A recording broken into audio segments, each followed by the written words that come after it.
I was mildly surprised this week when I was watching the news and social media to see the abortion argument turn completely around.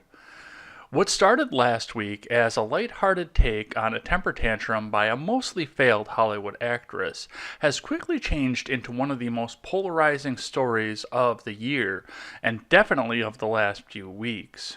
Now, before I get too far into talking about the main topic of all this, I want to lay out where I stand on the issue and what's going on in Alabama, Georgia, Ohio, New York, and Virginia.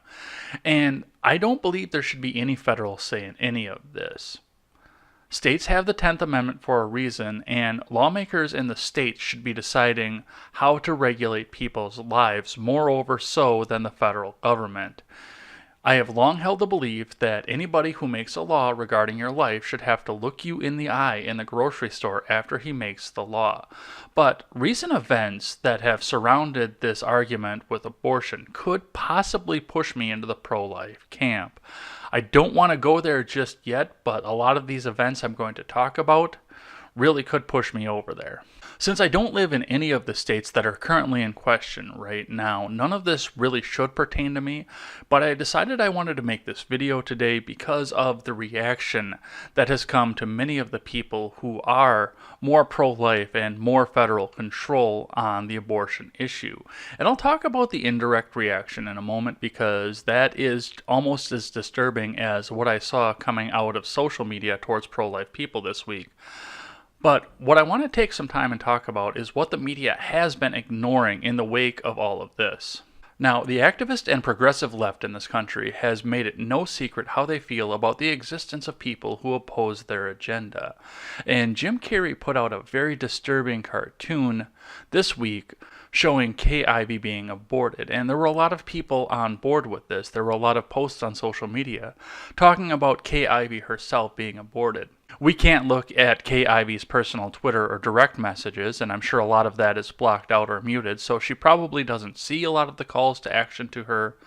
But Daily Wire blogger Matt Walsh this week was kind enough to share some of the things that he has been getting in his inbox, and some of the things that a lot of the rest of us get in our inboxes when we state an opinion that isn't necessarily popular with the progressive left. So let's have a look at some of the messages that Walsh has been receiving and has been reposting for the rest of us to read. Now, anytime you express a differing opinion on the internet, you are automatically asked to kill yourself by several people who oppose you. That's nothing new on the internet. I've seen that. Most everybody else who has expressed a differing opinion anywhere on social media has seen all of that. And indeed, if you scroll through the media section of Matt Walsh's Twitter feed, which is linked in the description below, you will see plenty of that. But many of the tweets that I want to touch on go even further and even more disturbing than that. Let's have a look. Adam O'Gorman sends a direct message to Walsh, which has been screenshotted for our convenience, that says, "You are a disgusting disgrace to the human race. I hope you die a slow death, and I hope your whole family gets raped and has to have their babies because their dad made it illegal to have abortions.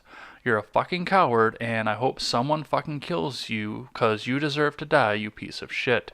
Or this gem from Hananox that just says, "I hope your dad rapes you so your opinion can be valid," which has nothing to do with abortion, honestly, because a man can't get another man pregnant. Evernote messages Walsh and says, "I hope your wife and daughter are both brutally raped." Or, of course, there's this gem from P3Y that says, "Absolute fucking idiot twat you are, don't reproduce." And I'm sure that once P3Y researched Walsh and realized that he has 3 kids and another one on the way, she turns around and replies, "Abort all 3 of your already born children," falling into line with Governor Northam's ideas on abortion over in Virginia. Our political situation in this country is becoming more and more polarized, and items like this are happening more and more often. But in today's world, still, thankfully, Walsh's case represents the most extreme reactions to a dissenting opinion. But what about the reactions that aren't actually directed at somebody who you politically disagree with? What about the reactions out there that virtue signal to those who already agree with you? Social media this past week has been flooded with posts, both written and shared, that are just repeating words in all capitals over and over again, flooding the timelines of a lot of people who may or may not agree with the people who are making the posts. And even on Instagram and Snapchat, there have been a lot of posts that are put out there that have been made over into pictures that are easily screenshotted and shared. Pictures like this one, which again repeat the same text over and over again and flood social media feeds in order to try and change an opinion.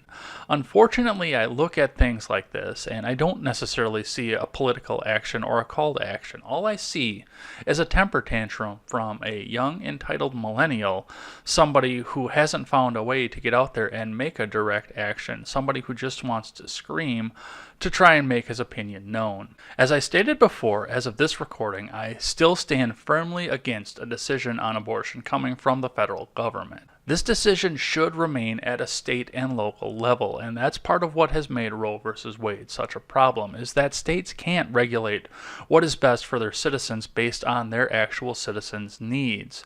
The government in Washington, D.C. has made that decision for them.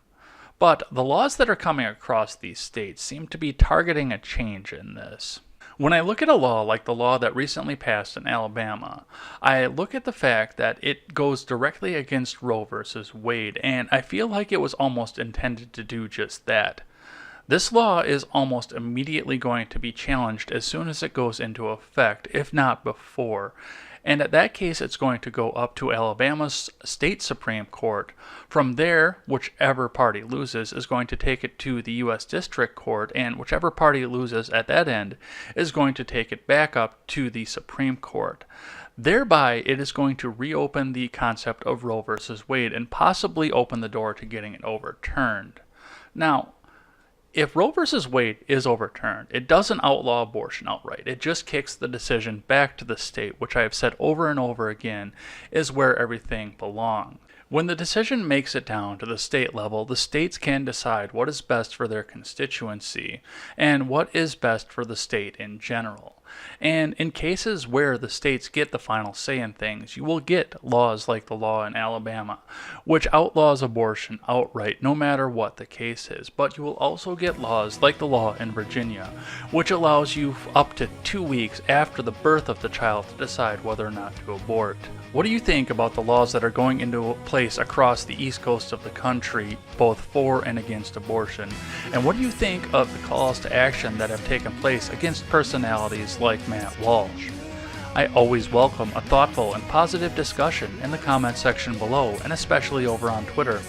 That is at EdsBlog Twitter with a 1 in place of the I. Thanks as always for listening to this show and supporting this channel.